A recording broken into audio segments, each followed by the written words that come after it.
neighbors in Blandford gathering earlier this evening, voting on a potential moratorium impacting several zoning projects proposed within the town. Welcome everyone to Western Mass News after the game on this Monday. I'm Amanda Martin Ryan. Our reporter Addie Patterson joining us live in studio after hearing from residents who are at tonight's meeting. Addie, what'd they say? Amanda, Blandford has seen a major influx in project proposals for large solar farms and large battery energy storage systems. Residents we spoke with earlier tonight say they're worried about the potential environmental impacts these projects could have on their town. I'm concerned about all that's coming into town. It's more than we need.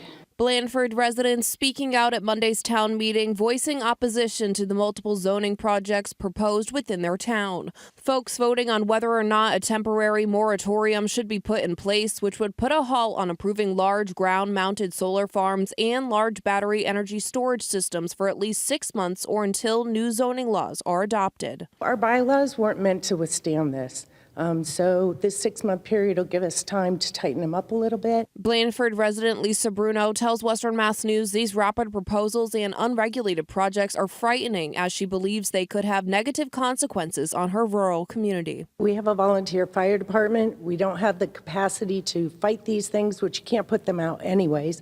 You can watch them burn. Other neighbors expressing their concerns, potentially having these BESS facilities in their backyards. I'm very concerned because they want to put a commercial solar field on my street, like 4/10 of a mile from my house. It's a wide open field, so it will change the character of our road, and it's not going to be real pretty to look at. Also attending Blandford's meeting, Westfield resident and councillor Dan Ally, who led an effort to stop the installation of a similar facility in his city earlier this year.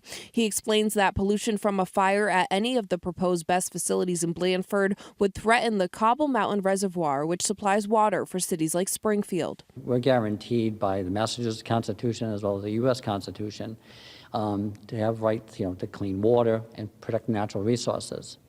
And so the real danger is that, without local engagement, you're considering putting these very dangerous plants near water resources. And residents ultimately voted to pass the temporary 6-month moratorium tonight. Reporting in studio, Addie Patterson, Western Mass News.